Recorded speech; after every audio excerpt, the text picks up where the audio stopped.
Yes, hello and welcome to another daily dose of SirToshi's news. Today's date is Saturday the 28th of October 2023, the year of BSV. Buy BSV.live, the best place to buy Bitcoin SV online, the original protocol and genuine Bitcoin. Here we go, let's get into the gossip today. Honestly, you couldn't make this up. This is absolutely hilarious. So the first thing I'm reporting on is Christian Ager Hansen. So check this out. He goes, today's front page of Dagens something or other, so that'll probably be Norway, Financial Times of Norway, is an extreme story. I guarantee you that it will be both books and movies based on this. It's been challenged, but you learn every day from your life. Never ever give up or never ever give in or give up. You have courage and stamina, but also follow your instincts and hearts. So he's got links to it here. And look, this has been translated to English by Arthur Van Pelt. Honestly, Christian Ager Hansen in bed with Arthur Van Pelt, the guy himself who admitted to forging and faking, putting in documents to the US Copyright Office that he created the white paper, that he owned the copyright of it. This is what this guy Arthur Van Pelt did, and this guy Christian Ager Hansen is now literally in bed with him, writing articles together. This is absolutely unbelievable. So this is what's been written. Again, it's quite a long article here. I haven't had the time to go through it all yet. It's like a 24-minute read if you want to, but just by looking at how it starts off with, I've been so lonely, sobs Christian Ager Hansen, tears are rolling. And then it goes down about, I was a private investigator and I'm such a great guy, I've done all these things in my life, and this is how it started, and I'm just a really all-round, really great character, but then I got involved with a controversial billionaire, and Craig Wright, and things also went sour, and, I've actually got a really good resume, I'm not as bad as everyone thinks I am. Honestly, it looks absolutely pathetic, but I'm going to go through it just to see what it says, but yeah, my God. So not only did that, so we've got Christian Ager Hansen in bed with Arthur Van Pelt from My Legacy Kit, and we've got Shadders praising Greg Maxwell. Like, honestly, the picture is starting to show here. So the point of today's show is that I want to sort of try and demonstrate what is going on in the wider world. What's the bigger picture here? So let's first of all have a look at this. So I mentioned this document a long time ago in relation to Craig's court case, and this was document FCO, which stands for Foreign Commonwealth Office 30/1048, and we can see the date on this document is dated 1971.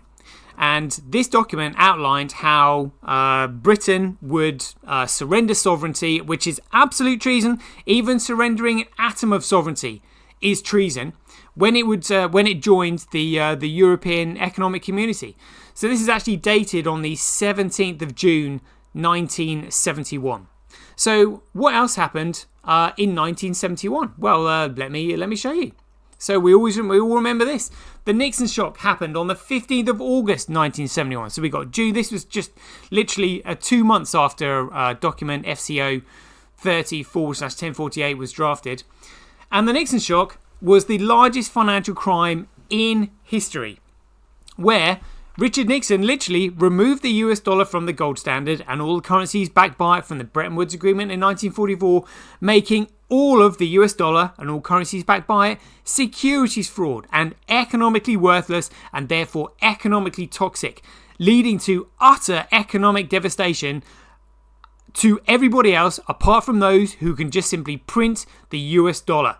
That is it. They printed. There is no economic value there whatsoever. And the Nixon shock happened precisely 100 years to the day after Albert Pike released his letter to Mazzini on the 15th of August 1871, outlining how 3 world wars would be enough to bring about a totalitarian one world government, a new world order. Coincidence? Well, I personally don't think so. So I've just got some video clips here for you to have a look at. So this is Boris Johnson talking about the deep state in the British Parliament. We've also got Andrew Bridgen talking about how sovereignty is about to be surrendered yet again after we pulled out of the European Union, about to hand over literally powers to the World Health Organization that absolutely did catastrophic damage during COVID.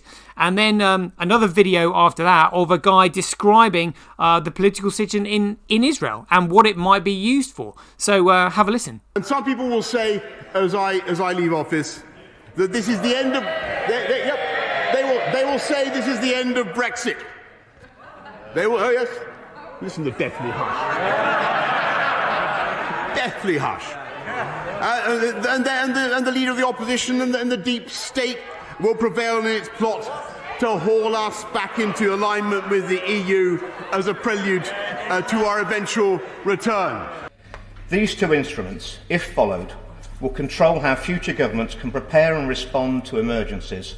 And Madam Deputy Speaker, in my view, it would amount to making this House redundant. So that begs the question, why on earth would anyone would be willing to give away our sovereignty without consulting this House or the people? The very democracy that we've taken for granted all our lives is now under threat, and it's not under threat from invading armies. No, our democracy is under threat due to the apparent corruption and decay of our own government institutions, which are allowing this power grab to happen. In my view, any member of this Parliament who would hand over these powers to such a discredited organisation as WHO does not deserve a seat in this chamber or any elected assembly around the world. So in conclusion, Madam Deputy Speaker, to even contemplate giving away these sort of powers to this sort of body, which affects not just the democratic rights, but indeed the human rights of every single man, woman and child in our nation, without a referendum, would be quite simply catastrophic. People have said this will lead to one world government. Well, in fact, it's rather worse. It would be a one world dictatorship. What role in the Middle East, again, does Israel play in this?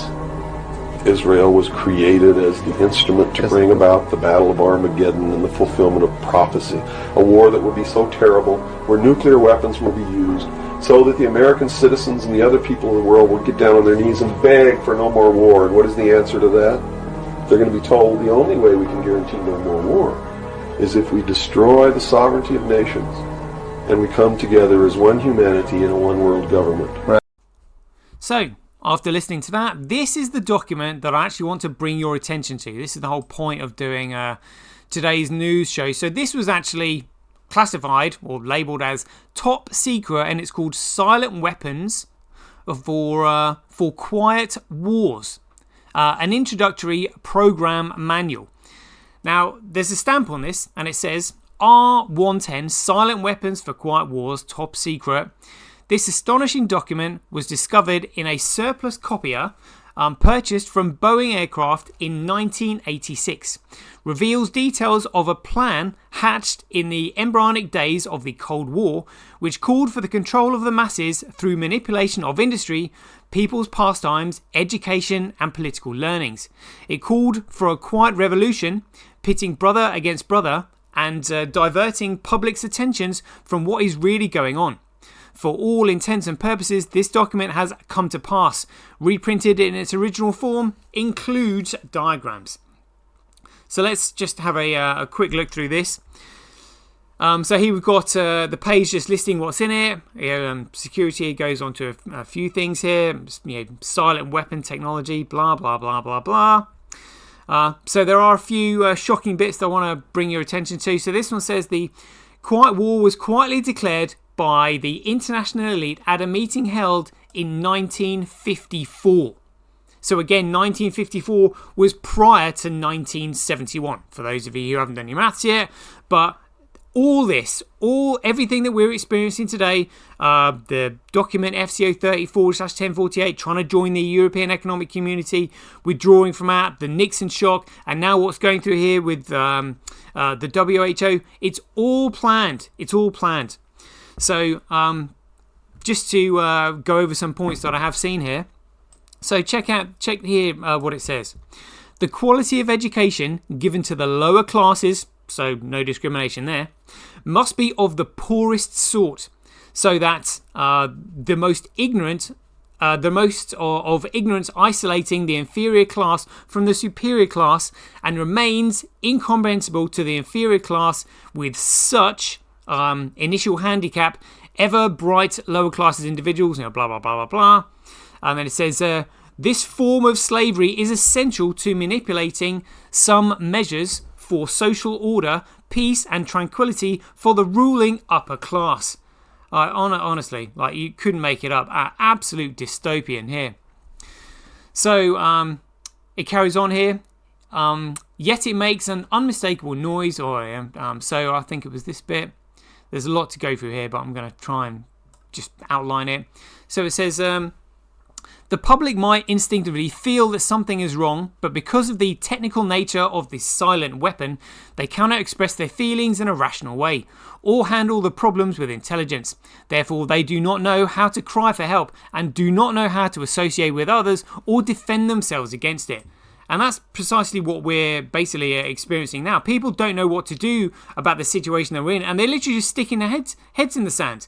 I'm literally tearing my hair out because I'm trying to educate people on economics and why Bitcoin is so important.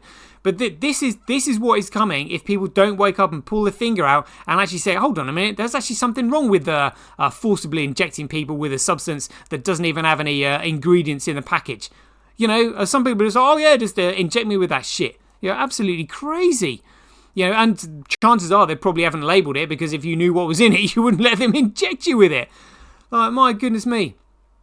So it says here, this one, war is therefore the balancing of the system by killing the true creditors. And if you want to know what creditors are, all you simply have to do is look up the Sestuke V Trust, which was created for members of the public. And in brackets here it says, the public, which we have taught to exchange true value for inflated currency, and falling back on whatever is left of the resources of nature, and the regeneration of these resources. So again, killing the true creditors, the public, they're telling us literally outright, some people are just going to literally bury their head in the sands about this and go, oh, I don't believe it, it can't be true. Well, that's how they're getting away with it, because people are just thinking that it can't be true. So, there was quite a lot in here that I went through. Let's see what it says here. Finally, because problems in the theoretical economic can be translated very easily into problems thereof. So it's basically going on talking about the economy and energy and things like that. But we'll get to the really shocking parts later on, just down here. This is another one. So the economic ignorance, again, this is why I'm so desperate to educate people on it. Economic ignorance achieved the same results as studying the behavior of the economy and the consumer public by carefully selecting a staple commodity such as beef, coffee, I think it's gasoline or sugar, and then causing a sudden change or shock in its price or availability, thus kicking everybody's budget and buying habits out of shape, again just causing more chaos. Check this one out. Labour strikes deliver excellent test shocks to the economy. So this is what they're doing on us. They're literally just testing the economy, seeing how people react, finding out what they can get away with. This is interesting. So we've got personal paper trail. Hold on. What does it mention here? Here we go. So they're talking about inputs and a short list of outputs with regard to the economy. So in terms of, it says here, manipulating the economy and hence society, control of compensation and incomes, sequences, and it's got destroys opportunities, controls the economic environment, controls the availability of raw materials, again disrupting supply chains, controls capital, controls bank rates, controls the inflation of the currency, controls the possession of property, controls industrial capacity, controls manufacturing, controls the availability of goods, controls the prices of commodities, controls services, the labour force, etc., controls payments to government officials, controls the legal functions, controls the personal data files, uncorrectable by the party slander, controls advertising, controls media content, controls material available for TV viewing, disengages attention from real issues, engaging emotions, creates disorder, chaos and insanity, controls design for more probing tax reforms, controls surveillance, controls the storage of information,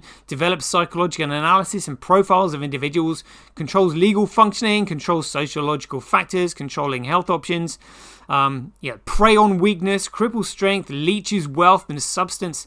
I mean, it's really dystopian, but this is what's going on. So they mention here the table of strategies, and it says do. So keep the public ignorant. So in other words, gives the less. So, and this says here to or to get. So less public organisation. So people just simply don't know what to do. Do's access control points. So this is price and sales. Require reaction to outputs for feedback. Create preoccupation, so in terms of lower defenses, so that people don't know what's coming because they're too distracted looking at other things.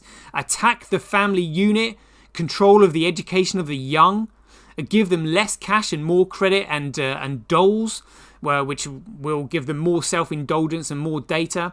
Attack the privacy of the church, social conformity, computer programming, simplicity. Minimize tax protests, and then they want to maximize economic data, minimize enforcement problems, stabilize the consent, as in like coefficients, tight control of variables, establish boundary conditions, proper timing, minimum resistance control. I mean, it's really bad. It's really bad. So check this out, what it says here. I think that's disengaging their minds, sabotaging, collapsing. Collapse of currency down here. Look at that. Collapse of currency, destroy the faith of the American people in one another. Again, divide and conquer. And it says here, disengaging their minds, sabotage their mental activities by providing a low quality program of public education in mathematics, logic systems, design and economics, and by discouraging technical creativity, engaging their emotions, increasing their self-indulgence in emotional and physical activities by unrelenting emotional affrontations and attacks, mental and emotional rape by way of constant barrage of sex, violence and war in the media, especially the TV and the newspapers, giving them what they desire in their excess junk food for thought and depriving them of what they really need, rewriting history and the law and subjecting the public to the deviant creation, thus being able to shift their thinking from personal needs to highly fabricated outside priorities. I mean, it goes on, but I mean, I remember there was a worse bit that was actually towards the bottom here that I might have seen. Oh, here we go. The family unit must be carefully disintegrated, and state-controlled public education and state-operated childcare centres must become more common and legally enforced so as to begin the detachment of the child from the mother and the father at an earlier age. Again, and inoculations of behavioural drugs to the transition of the child mandatory. So again, transition either sexually or away from the family. I mean, this is literally what we're dealing with. The Hello Sydney Kids website said that the Powerhouse Museum is an extraordinary first point of contact for children to discover science, technology and a whole load of other things. I heard they've got a long train delivering a big load, and they've got some massive rockets. So let's check it out. This is that train I was telling you about. Look at it. Magnificent, glorious, with its big load. The kids will love this. What in the f***? Then I realized the last time I worked, you did actually have part of me for a band. So for all intents and purposes, just walking. Normies who just sort of like went along with what's been gone over the last few years, whether or not they'll wake up, who knows. But I mean, this is one of the reasons why I'm sort of really desperate to get this out. So the reason that Bitcoin is so important, and the reason I've done this show, is because literally we either have a common money, as in out of the hands of the elite who just simply print this economically worthless security fraud on us. So we either have a common money used by the people to create government that works for the people, or government that's been infiltrated will create currency to control the people. These are the only options available to us. And again, this is all about the largest court case in financial history, the cabal that we've just read about there and their intentions for us, masquerading as COPA, the Crypto Open Patent Alliance, against Dr. Craig Wright, the creator and inventor of Bitcoin, on the 15th of January 2024. So stay tuned, and we'll bring you more. And until then, be aware, take care, stay safe out there, and we'll see you in the next one.